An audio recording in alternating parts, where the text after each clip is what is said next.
몇 년 동안, 10년 동안, 20년 동안 지켜왔어. 내가 유교대학에 항상 그래서 시작해가지고 모든 책 나오면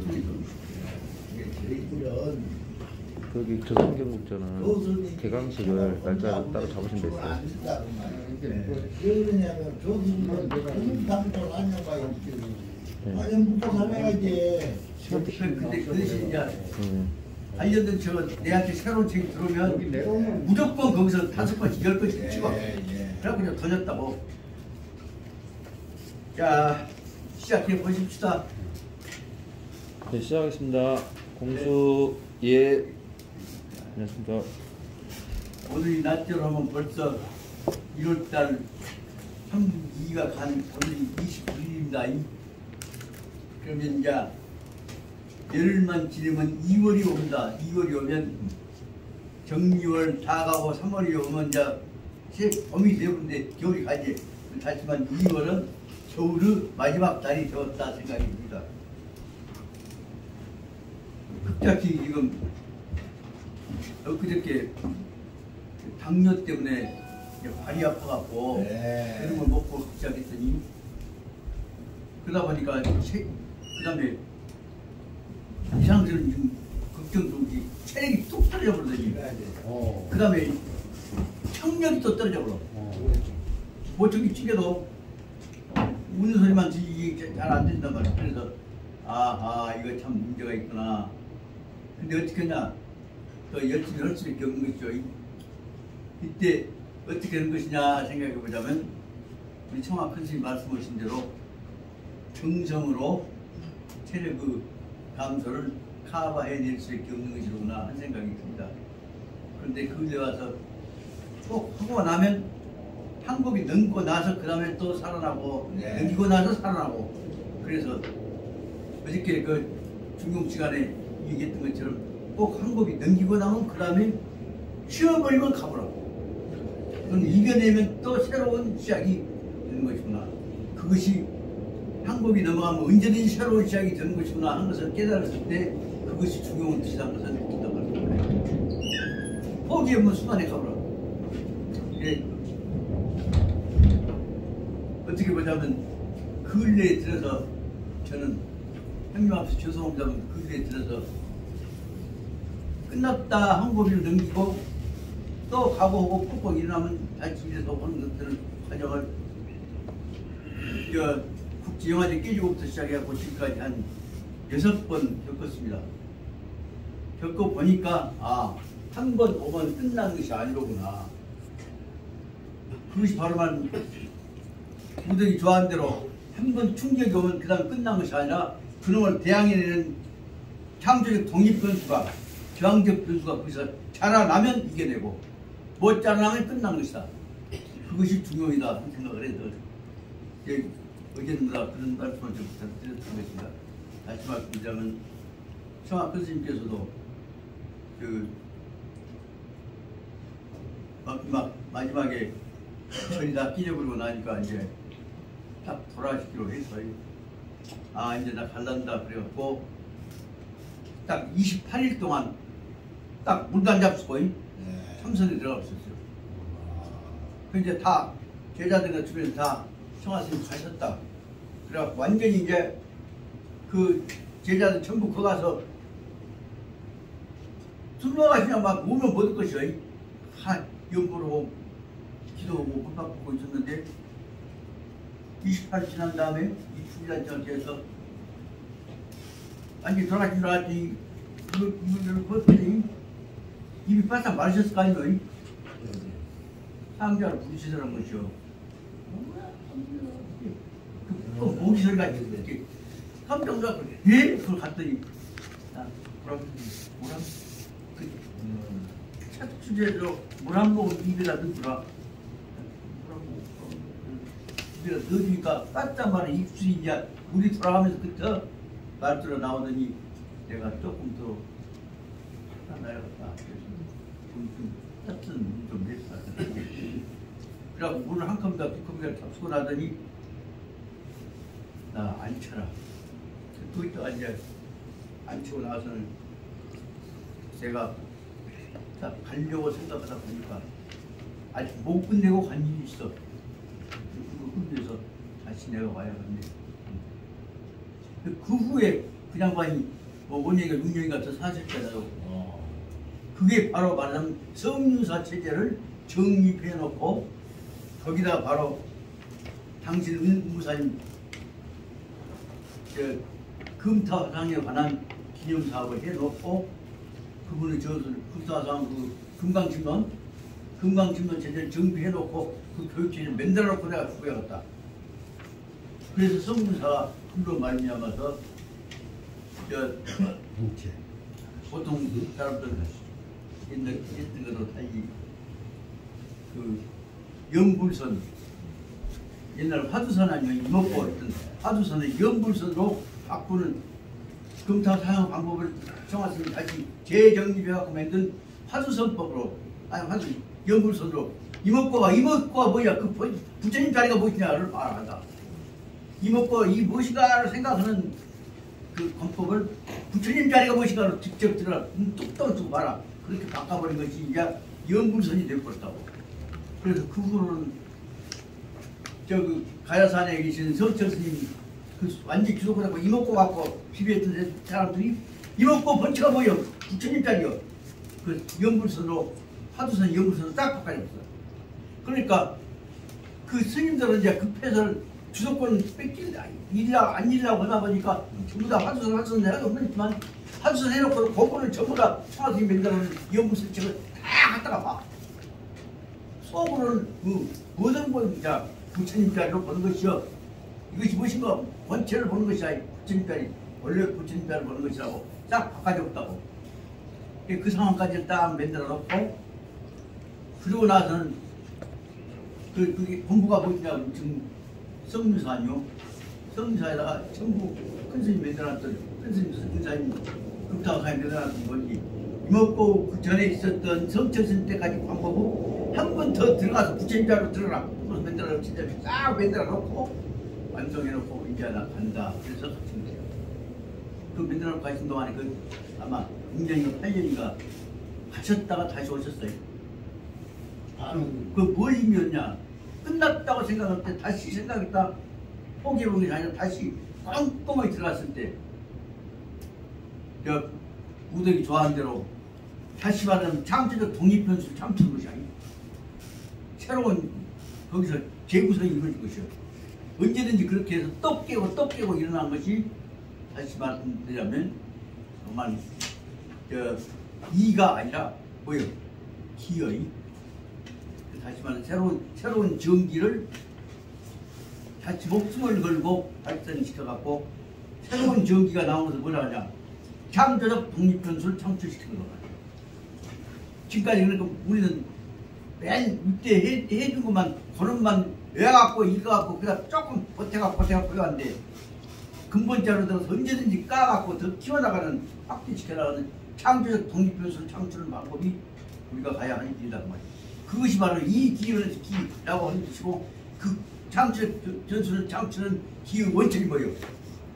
그 네가 좋아하는 호인지기다. 그 말씀이 그전 관념적으로만 했는데 총화스님께서 숨 넘어가셨다가 28일 동안 완전히 딱 끊고 계시다가 28일 만에 다시 일어나시면서 인연을 갖고 프로그램에서 들어가면서 다시 28일 동안 고생한 양반이 그 후에 아마 성유사 완성해놓고 금타사상 연불선법 완성해놓고 하신 것까지 아마 8년이나 걸렸어요. 완성까지. 그 작업을 누가 했냐 그러면 나하고 벽에 얘기했던 내 뒤를 위해서 국민회를 이어왔던 김영동 교수가 완성했죠. 김영동 교수가 그러니까 금타사상부터 시작해서 성화스님이 이루어진 모든 불법 이목구를 깨버리는 부처님 본체로 들어가는 연불선법을 청하스님 맨날 연불선법을 완전히 영상까지 이론적으로 챙겨갖고 완성한 사람이 김영동 교수 조선자. 그분이 화손분이죠. 응? 그분이 화손분이에요. 계속. 그래 저희 그 체제를 김영만 씨가도 있고 영만이 지 동생이고 막내가 김영민이라고 있고 예? 막내가 김영빈이라고. 영민인가? 예, 그 서영대학교. 그러니까 서영대학교 같이 근무했어요. 그 말하자면 그림 그리는 네. 그 영만요. 예, 영만이. 이제 영동이고 영만이고 나하고 개형제인데 동. 네. 제일 막내가 영빈이에요. 영빈 모르고 그냥. 하주 같은데 했는데. 그래서 내가 어려워졌을 때 예. 나는 이제 밖으로 돌아다니고 그 성류사에 들어 앉아갖고 그것도 전부 영상화 시킨 작업을 영동이가 했어. 예. 영빈이가 김영빈이가 자기 형이라고 그때 예, 얘기해.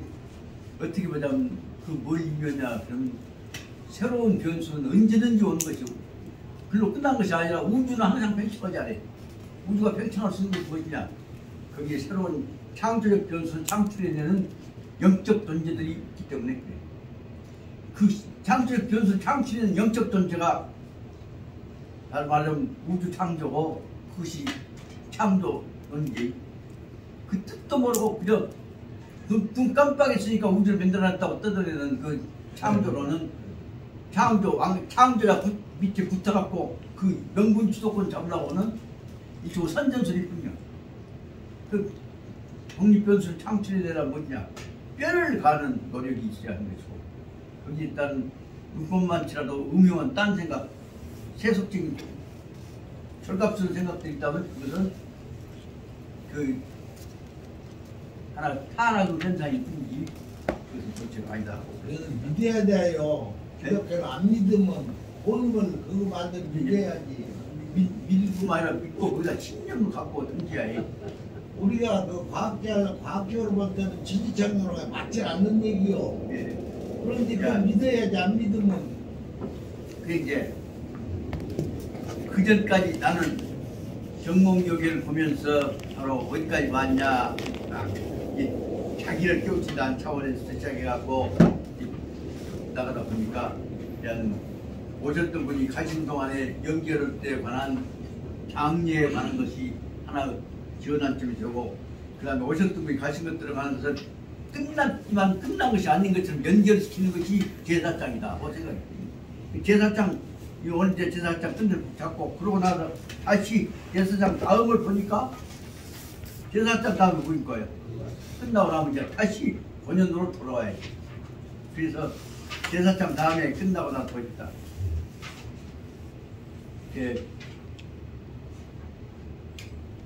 제례 121페이지 빼고 그 다음 제례 다음에는 134페이지로 가서 제사 끝나면 다시 가정으로 돌아와야 돼. 그게 제례 다음에 이제 8장인 거가장 134페이지 쪽에 거가장으로 돌아온단 말이요.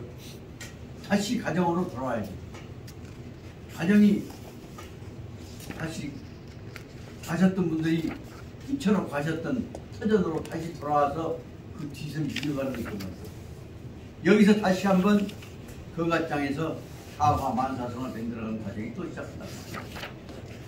그 가정이 중심이 되었고 거가에서 집안을 통해서 가화 만사성을 이루고 나오면 그 다음에 또 어떻게 하냐. 이제 가정만 끝일 것이 아니라 세상으로 돌아가야 할 거 아니냐.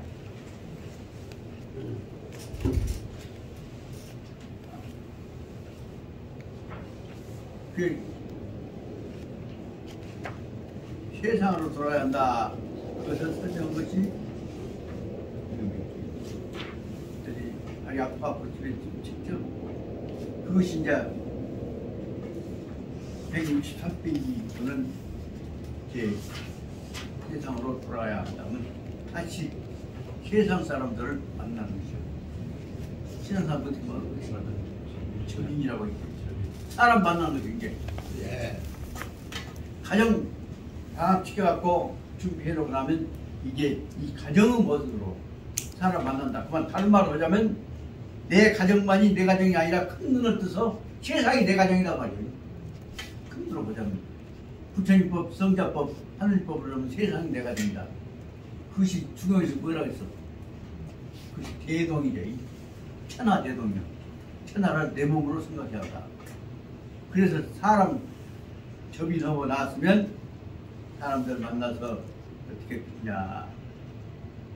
그리고 나면 나중에는 그러면 세상 살아가는 이치를 정리해서 간단히 정리해놓고 그것이 180페이지에 나오는 처세 세상 살아가는 문구가 있는 그런 것이다. 딱 여기까지 해서 절대로 나 개인의 문제가 아니라 우리가 세상 살아가는 것은 내 몸을 세상에다 들여버리는 세상 속에 내가 들어가 버리고 있다고 설명하는 것이 정몽요의 취지인데, 그 뜻은 생각하면 정몽요이니까 몸, 어리석을 먹자 꼬맹이들을 가르치는 거 딱만 하고 잡아잡고 이 밑에 들어있는 우주 통합에 관한 인류 통합에 관한 이론을 깜빡 잊어버리고 있다고 말합니다. 그렇게 보자면 정몽요결은 근본적으로 좀 성학교의 기초 작업이라고 봐야 한다 생각이 듭니다. 그래서 지난번에 어디서 좀 들어봤습니다. 그랬더니 한국에서 나온 책들 중에서 율곡 선생님의 정몽요결 다음에 성학지도가 중국어로 들어가갖고 중국에 지금까지 공자, 맹자 다음에 전부 주자로 갖고는 이기는 이 갖고 천리 이런 거 그냥 관념적으로 훑은 거라고 하잖아요.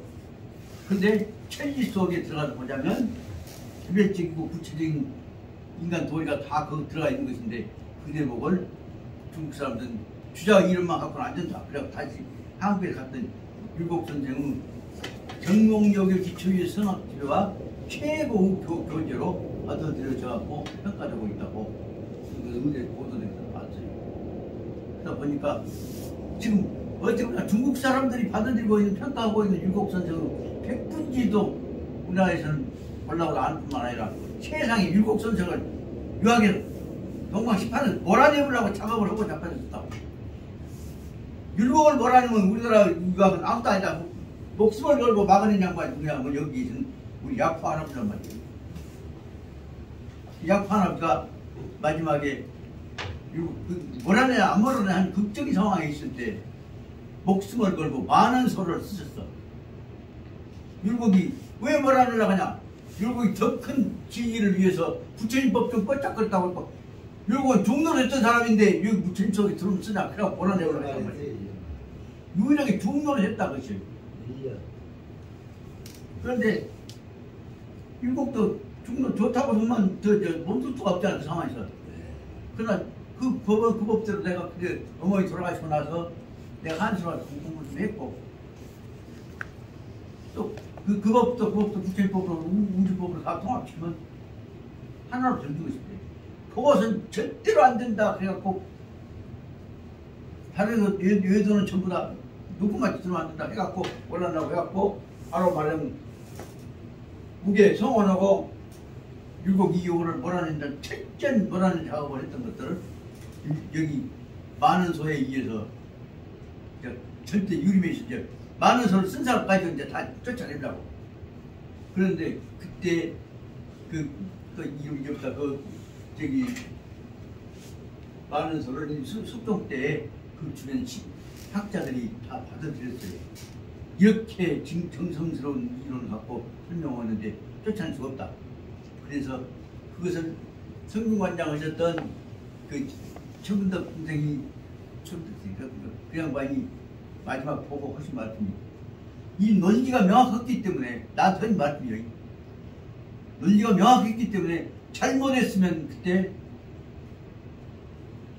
율곡뿐만 아니라 여기 약포까지 다 몰아주고 당신네 하동 정가족도 전부 양반 개상놈 돼갖고 멸문대를 봤다고.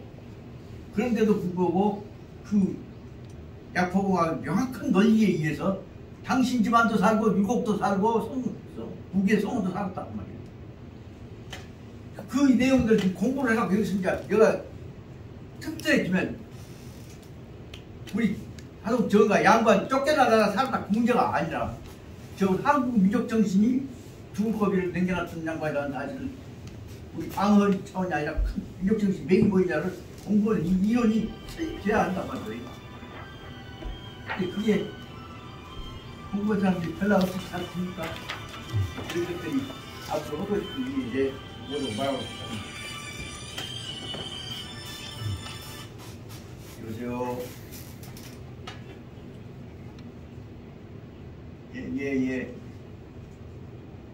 예, 미안합니다. 그 뜻을 생각해보자면 참 그때는 어려운 처지에서도 목숨을 걸고 지조를 지켜왔던 분들인데 덕분에 이마치 땅 맞고 집 맞고 잘 따는 흥남민 정가들, 지난해 정가들, 서방민 정가들 이 정신을 눈을 비비고 아까 얘기했던 대로 눈을 비비고 공부하려고 하는 사람들이 몇이나 있냐는 거예요.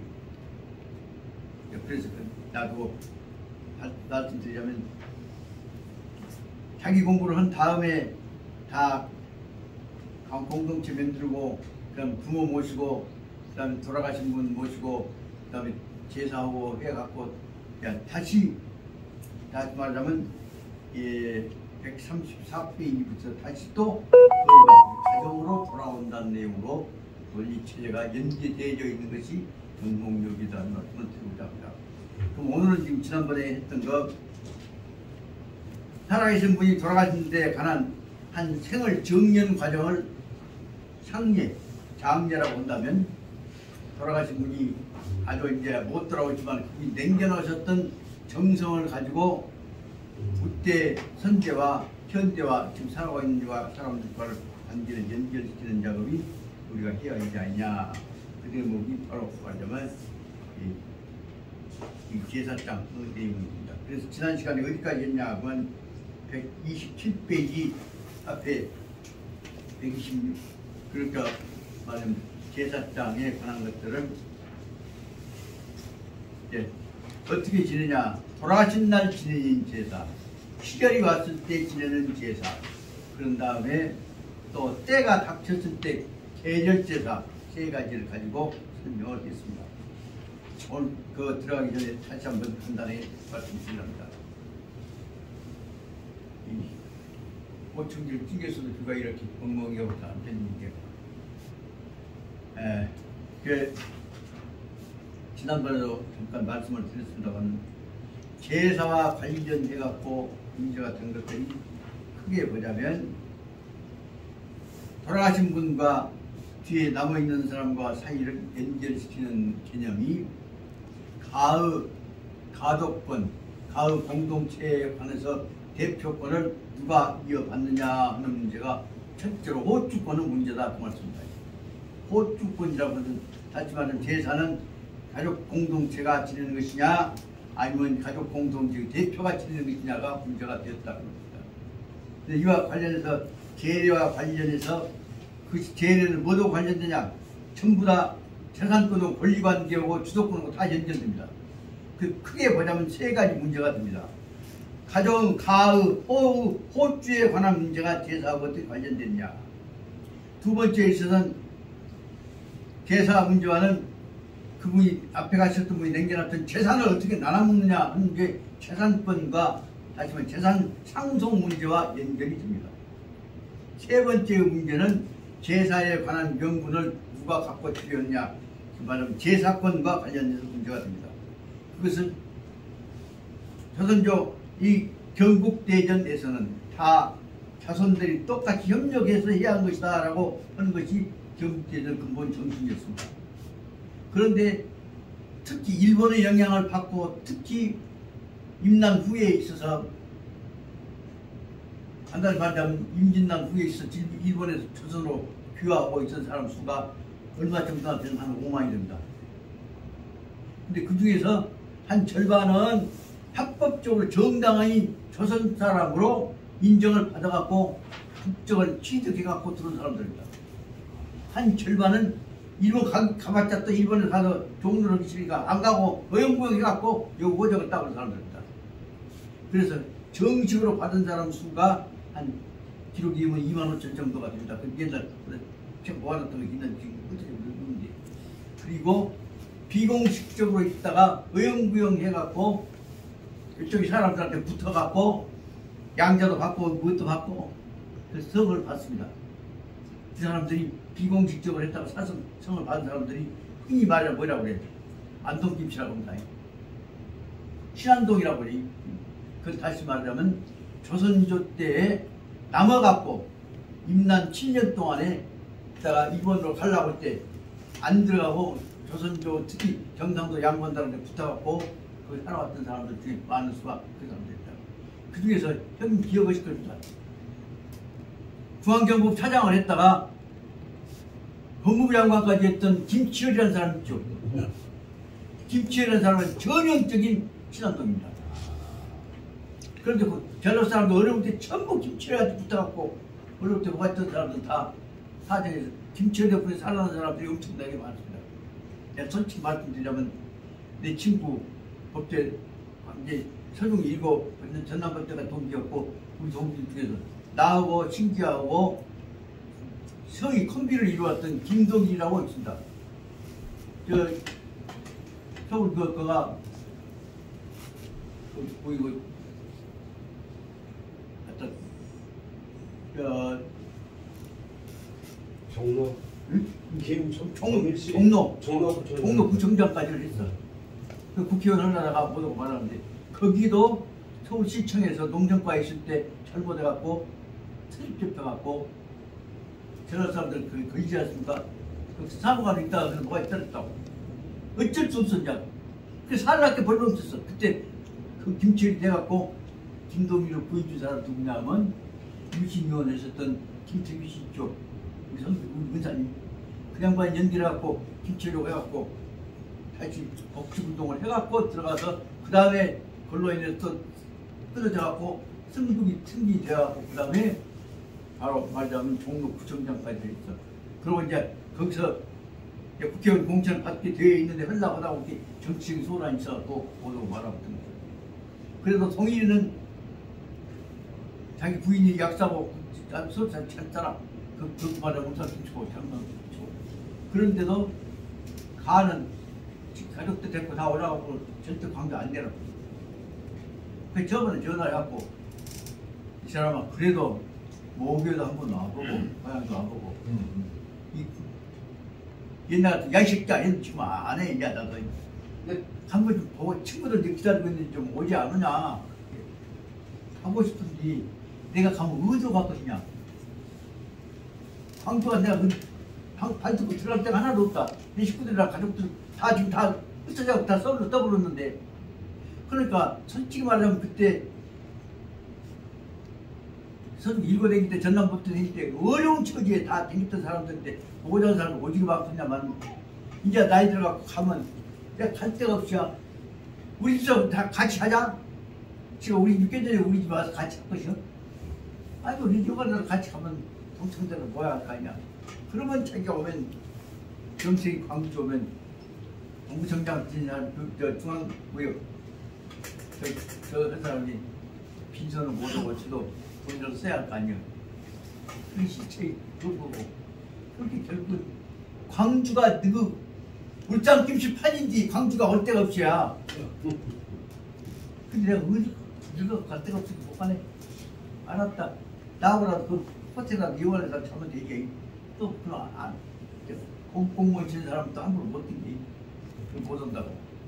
그런 상황들을 보면서 내 생각이 뭐였냐 그러면 바로 그가 우리 이쪽 지역에 들어와서 역할을 해야 할 것들이 있는데 지역사회에서 조금 되면 떠나가고 그러니까 법대 교수하다가 유신위원 되었던 김태규 교수님이 국회의원 하시다가 그 다음에 이제 국회의원 끝나고 나서 다시 전남 법대로 돌아오시고 싶어갖고 얘한테 이제 나하고 이방기 교수한테 얘기를 했어요. 나 돌아오고 싶네. 그렇게 저희들도 선생님 개인적인 의견으로는 정규를 모시고 싶습니다. 그런데 전남법대에 선생님이 다시 돌아오신다고 하면 전남법대에서 유신위원을 받았다. 그 일을 갖고 오히려 싹 일어나갖고 오히려 선생님 비판운동과 그때 했던 양반도 유신에 뻗짝 같은 사람들 일을 유신헌법 맨 팀에 관여했던 양반들 다 오라서면 거기에 선생님 좋아하던 제자들까지도 다 비난받아 버립니다. 솔직히 나하고는 이방 교수부터가 솔직히 선생님 개인적으로야 우리 부모같이 선생님과 보시고 싶지만 만약에 오셨을 때 우리야 선생님 옹호하기 위해서 다투고 욕을 못 견딥니다. 선생님 다시 이 광주로부터 계란시장을 투자하고 공격을 받을 때 선생님 여기 오셔갖고 혼명 받을 것 같습니까? 그러니까 그 말, 그 문제에 대해서 선생님 한번 깊이 생각해 보십시오. 그 말 듣는 순간에 모르겠어? 한숨 혹시 알았다. 그들 마음을 모르겠냐 알았다.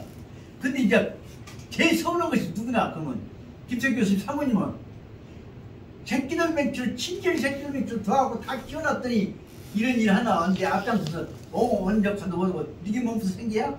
생기래? 에이? 비교하다 그러고 정리가 정림 들었다 그래갖고는 우리들이 그냥 말 안 받아들였다고 해갖고 서운하게 생각하지. 받아들였다고 해갖고 우리들까지 당하고 문제가 아니라 여기 전체 풍토가 다 깨져버립니다. 이 문제 아십시오. 듣지도 싫어. 그래갖고 그로 인해서 돌아가신 다음에도 그냥 연락도 안 해봤다. 이게 그 겉으로 말하면 광주에서 가지고 있는 유신풍토에 의한 그 반발 풍토예요. 그래서 우리들이 이제 전부 모아갖고 가능하면은 그래도 공로가 있을 게 받아들일 필요가 있지 않냐. 그냥 뭐 광주 교대 악장까지 오셨잖아요. 이거를. 그래서 광주 교대가 끝난 다음에 이제 오실 때는 게 교대 그친 다음에 전남법대로 다시 돌아와서 전남법대로 정년드리고 싶어서 공작을 하신 것인데 그 얘기 말 빼자마자 후배도 눈가고 되더라고요. 그래서 나하고 방정부 둘이 조용히 모셔갖고 식당에 모셔갖고 상황이 이렇게 됐는데 솔직히 말씀드릴게요. 선생님 그 얘기 않는 것이 저희들 생각해 선생님에 대한 도리가 아닌가 싶습니다. 한숨을 혹시 그래 알겠네. 자네들 마음을 모르는가 알겠네. 의형교수라고 안 받아들이고 의형교수도 아니라 그건 이제 말하자면 유신교수요. 유신헌법 만든 가짜 정부 만드는데 참여했던 사람들이란 말이에요. 그래서 그걸로 인해서 그 다음에 딱 정령 짜져볼게 목에 관계에 발도 안 잡으시라고. 그러다 보니까 그 풍토가 김동일이가 그보다 연결되어 있단 말이에요. 그러니까 여기 고향에 못 오게 되는 보내려고 하는 계기가 그런 것이구나 하는 생각이 들어요.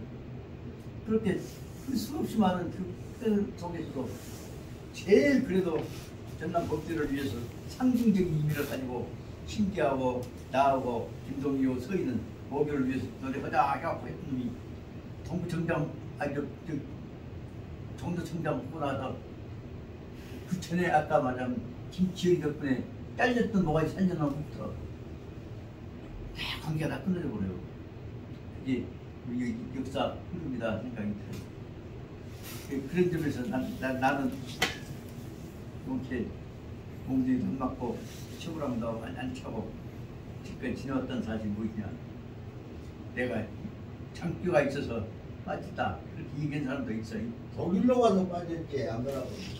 그런데 생각해보면 그게 공자님 말씀하셨던 대로 무엇인가 죽는 날까지 해야 할 역할을 위해서 무엇인가 지켜준다고 주변에서 하늘 뜻이 조상님들 뜻이 무엇인가 지켜 주신 것이 아니냐 그런 생각을 하다 보니까 아 이렇게 육법만큼도 내 개인적 감정 갖고 통합해서 안 되겠구나 그런 생각을 이제 들었습니다.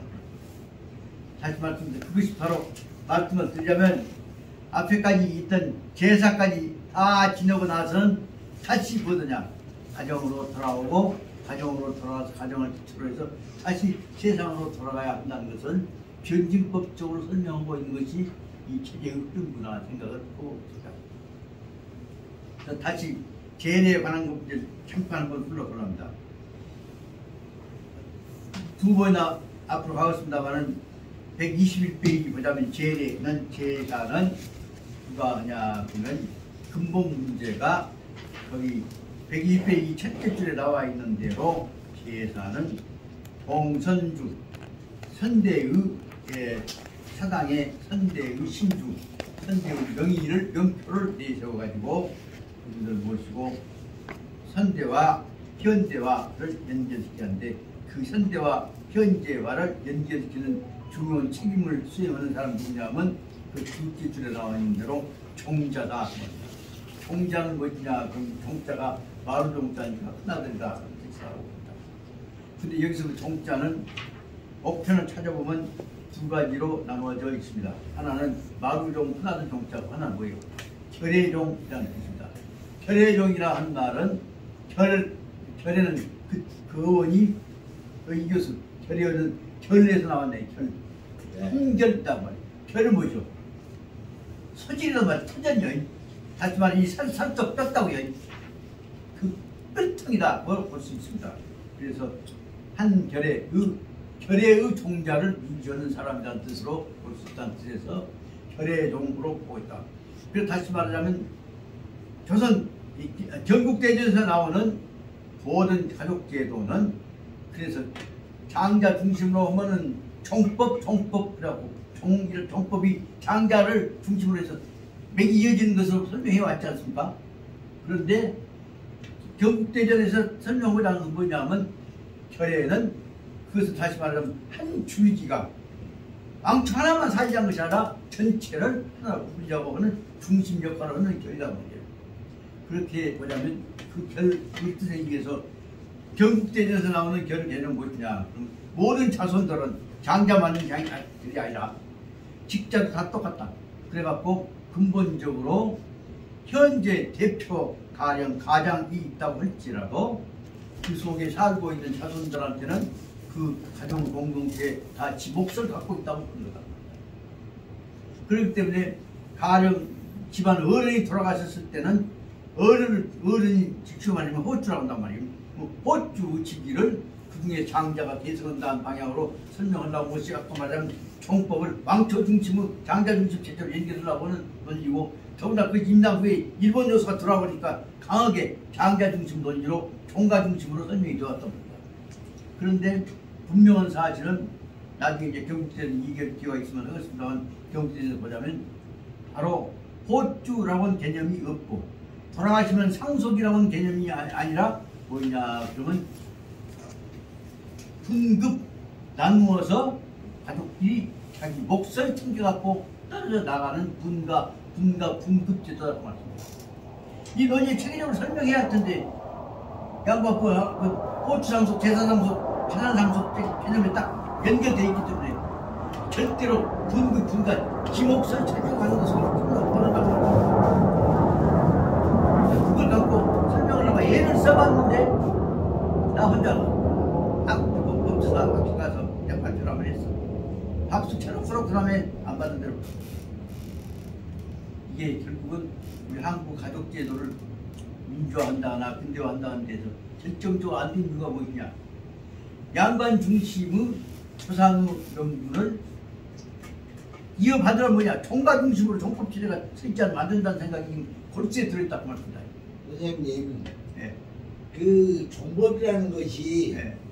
불량한들이 편의하려고 그렇게 이용해 본 것이지 원래 성인법이 아니에요. 그래도 어차피 나쁘게 막 성인이 그렇게 하는 거 아니에요. 그런데 이 나쁜 사람들이 저것을 편하게 해본 거이지. 특히 그것이 일본하고 임난 후에 들어왔고 그 다음에 일본 사람들 넘어서 특히 한일합방 된 후에는 완전히 그 체제를 바꿔준 거예요.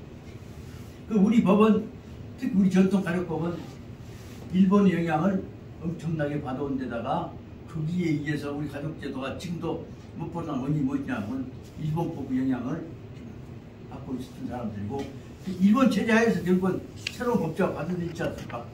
그 영향 때문이다. 그래서 지금 생각하면서 어떻게 보자면 그 체제는 죽기 전에 같이 가족법 공법 했던 사람들이 한번 해보려고 해서 그때 나는 이제 여기서 가족법 법제사 연구소 만들라고 그 일을 한번 내려고 했어요.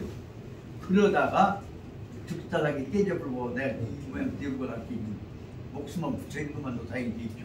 하여튼 중요한 내용은 따라서 보자면 내용상은 공동체로 묶어가지만 그래서 대표를 만들지만 중요한 문제는 그 사람의 대표가 신분적인 계승자가 아니라 같은 공동체의 대표로 뽑힌 사람이라는 논리를 만들어야 하는데 호주제란다거나 그 다음에 가부장제란다거나 개념 뭐냐면 그 왕초는 큰아들은 신분적인 계승자라고 설명하려고 하는 의도가 항상 강하게 있고 그것을 뭘 주냐 일본이 그렇게 신분적인 호주의 제도를 중심으로 해서 신분적인 계승자를 보기 때문에 그럼 그 신분적인 제에서 저는 뭐냐 왕하고 똑같은 왕의 집안의 왕이요 왕의 계승자라 그것이 현재 지금 말하자면 우리나라에서 전체 진행되고 있는 대진제국 역사 보면 지금 진시황이라고 하지만은 진나라 대왕 왕인 영근이가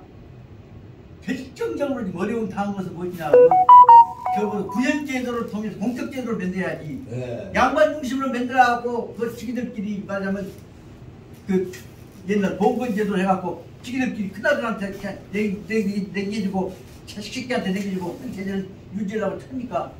그런 때문에 결국은 저 영근 죽여보려고 하지 못하 그걸 이겨내려고 지금 발버둥을 치고 있다가 어제 저녁에 이런 진왕이 칼 맞았잖아요. 칼 맞아서 죽을 뻔봤어요.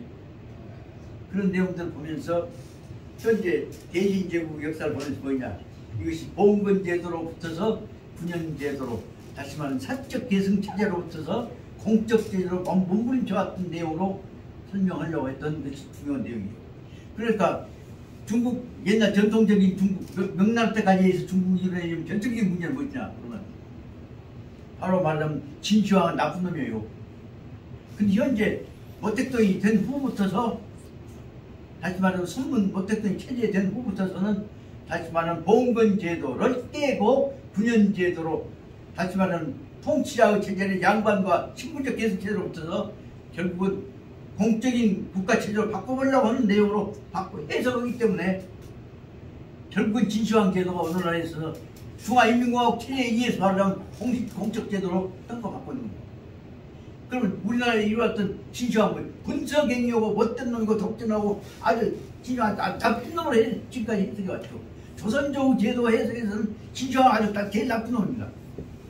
그런데 최근에 나와 있는 특히 이번에 대진제국과 관련돼서 봉건제도를 깨고 군현제도를 만들고 도량형을 만들고 말하자면 영건이 얘기에 의해서가 뭐냐면 바로 백성들이 지구 하늘이 된 지구 왕만을 위해서 충성한 것이 아니라 전체가 전 중국이 한 나라가 되어갖고 전쟁하는 사람 나라가 없었다. 그 내용을 중심으로 설명하고 있단 말이에요. 그런 내용으로 봐서 눈을 특히 말하면 나로서는 한국의 유학자, 전통 유학자들이요. 눈 똑똑한 치고 현재 지금 대진제국 영화 문제, 진시황 문제를 똑똑히 봤으면 쓰거든요. 지금 내가 보고 있는 그 이론으로 내가 얘기했는데 이제 저를 보기는 봤는데 우리 집사람만큼 그 문제에 대해서 똑바로 뚝 던지고 본 사람은 없어요. 딱 집사람 뭐냐면 그 봉건제도가 갖고 있는 그 폐단에 관한 얘기를 집사람 항상 그거 나오면 보거든.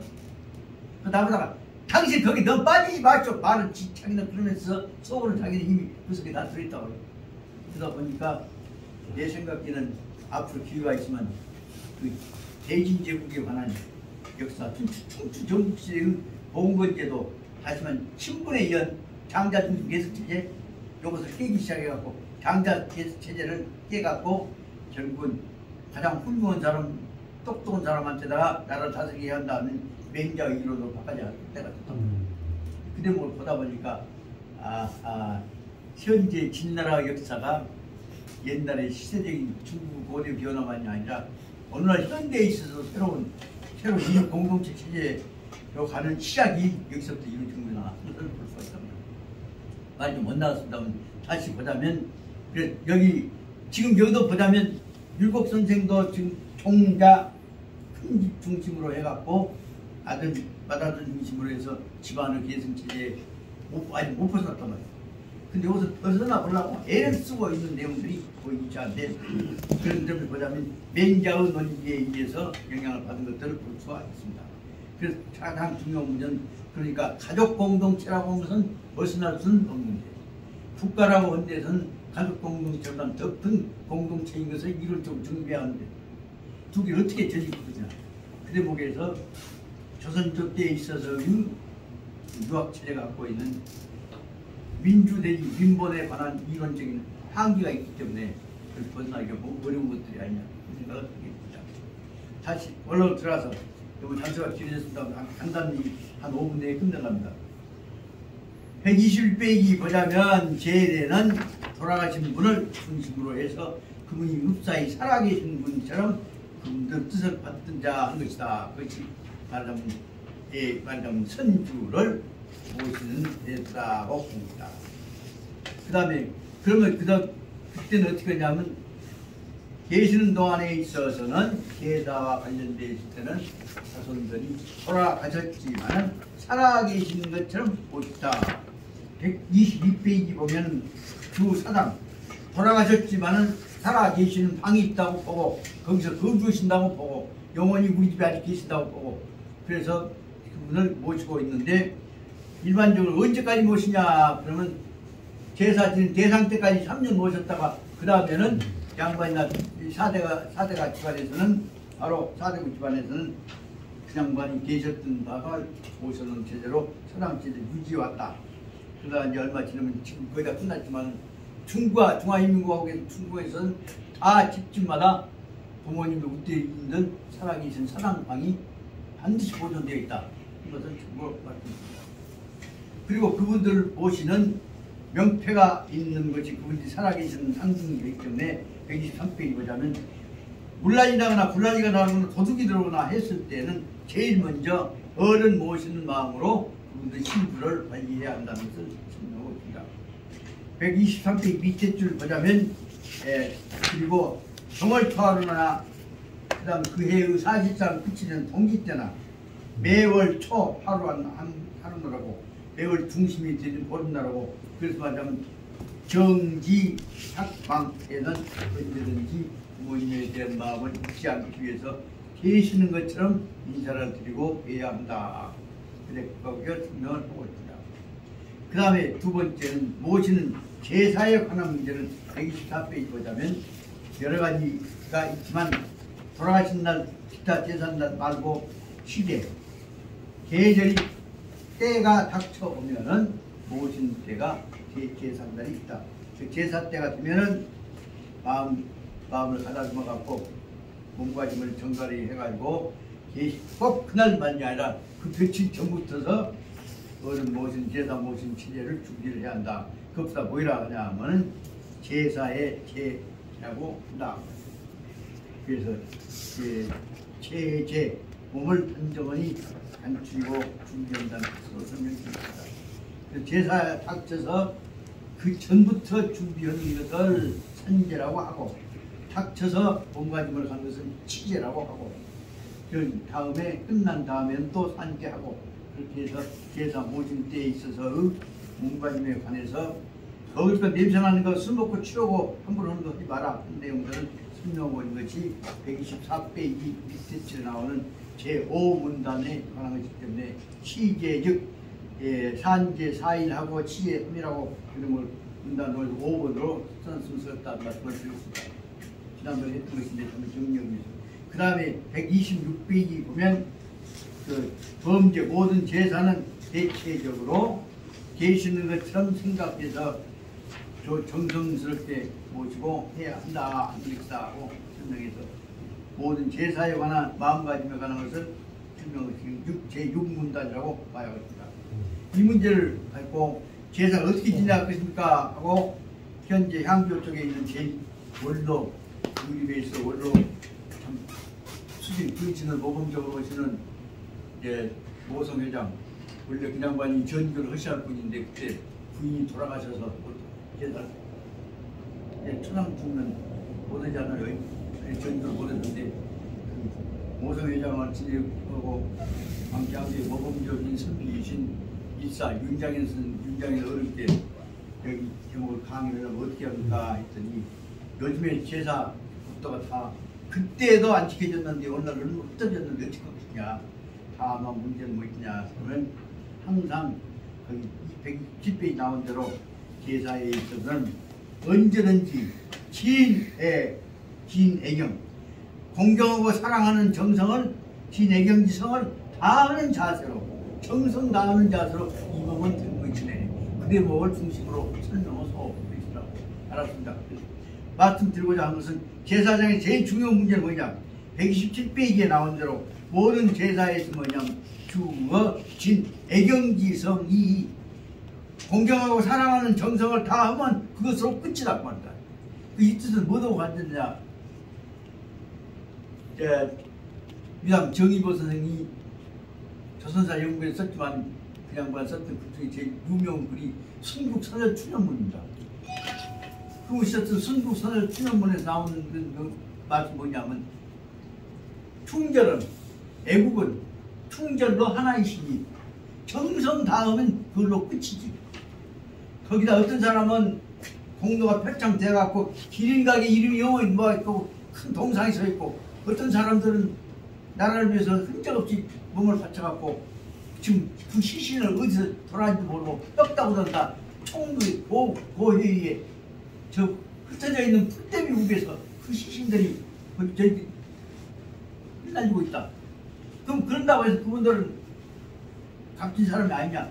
그분들이 바쳤던 충절도 그분들 고견을 갖춘 하나인 것이다.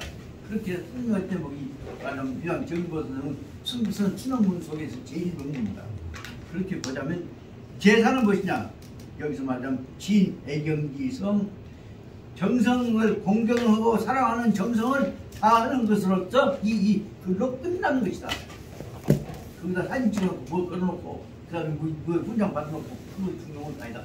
다만 그것은 그 뜻을 더 복돋기 위해서 훈장도 걸어놓고 그런 것을 알아야 한다.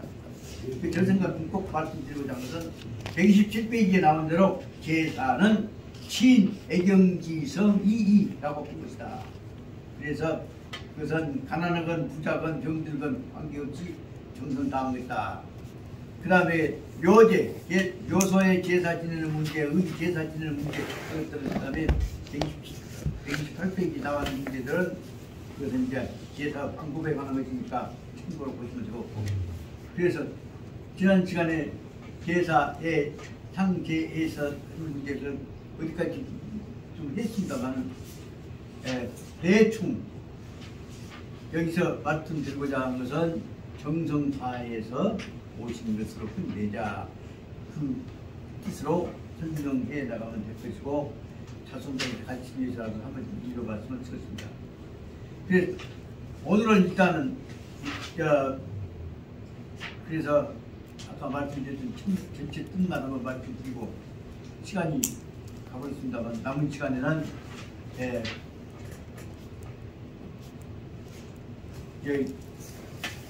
안을 모르고 와서는 안 되니까 128페이지 묘제 그리고 기제.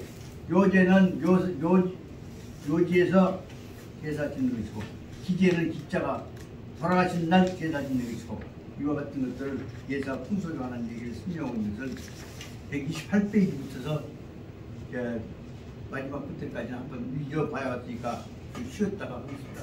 그리고 오늘은 어떻게 되건 간에 제사 끝내버리고 그다음에 그러면 집안에 돌아와서 지낼 걸 어떨 것이냐 하는 것이 다시 이제 가래로 돌아오는 절차를 치를 것인데 그것은 제가 생각한 대로 그가 집안으로 돌아온다 할 때 문제는 다시 가화 반사적으로 가화로 돌아온다고 봐서 134페이지에서는 가화 가정이 다시 화합으로 돌아오는 것은 다시 한번 정리해서 가정을 어떻게 구성할 것이냐 문제는 좀 이따 설명을 들어보고 좀 쉬겠습니다.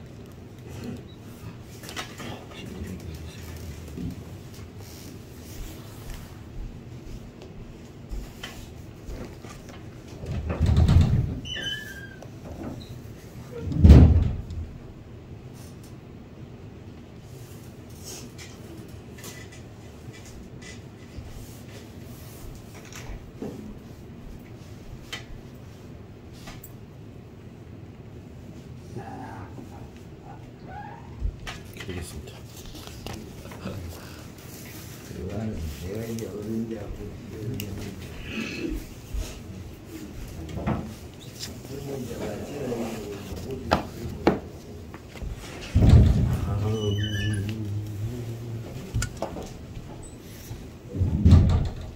이 교수님 오늘 점심은 같이 하세요?